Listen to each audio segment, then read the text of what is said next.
Hello, my name's James Wilcock. I'm with Bastion Cycles. I'm the engineering director, and at this year's NAHBS we're showing our 3D printed titanium lugged and filament wound bike.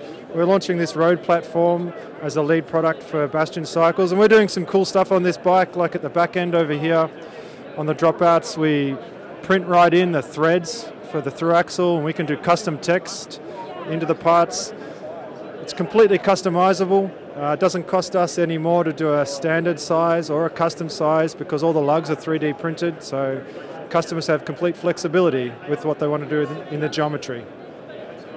Okay, so at Bastion Cycles, the other thing we're excited about sharing with the customers is the ability to control the geometry themselves. So you can start with a reference size and then move on to the detailed geometry parameters here and get control over setting the geometry yourself.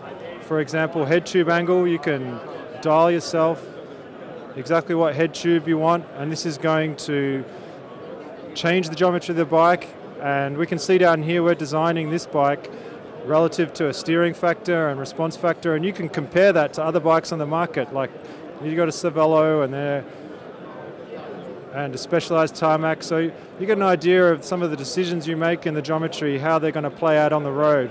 And at the same time, it's checking tyre clearances and toe overlap to make sure that you're not creating geometry that's not very feasible. Once you set your geometry, you get choices of flex. You can do a regular layup or a stiff layup or extra stiff layup, and this is going to trade off your torsional stiffness versus vertical stiffness, or vertical compliance in the frame. So we're letting the customers do some of the engineering decision making themselves in setting the spec for their bike. And then after that you can select components, and we've got some color options as well where you can select the paint color and some of the nice schemes that we've got to do on the bikes. Once you're set with the spec of the bike, you can go and review the build. You get a summary of all the geometry that you've done and the components that you've selected. And then you get the option to save your bike and have a think about it, come back and play with it later, or do an engineer's report where we'll review what the request is and do the FE analysis and send you a report. Or if you're ready to go ahead and order the bike as it is.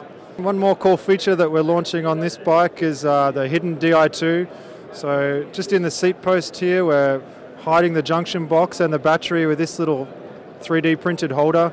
You get access to the trim button and charging port, and you can see the LEDs on the back side. And that just hides away there, nice little twist, and sits underneath the seat post cap. It keeps the routing of the bike nice and neat. All the DI parts are hidden away, and we've got a nice clean front end doing that.